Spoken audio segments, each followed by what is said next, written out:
एकदा अधिक मास सुरू झाला, पण लोक या महिन्याला फारसं महत्त्व देत नव्हते. सर्वजण इतर महिन्यांप्रमाणे सण उत्सव करत होते, पण अधिक मास मात्र उपेक्षित होता.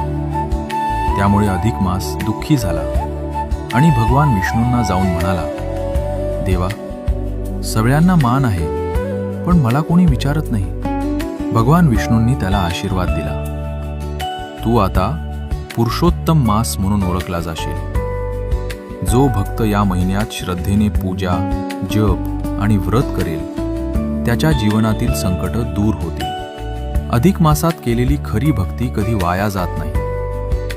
या अधिक मासात एका गरीब भक्ताने रोज मातीचा छोटासा गणपती बनवून मनापासून पूजा केली. ना मोठा नैवेद्य, फक्त श्रद्धा. त्याच्या भक्तीने बाप्पा प्रसन्न झाले आणि म्हणाले,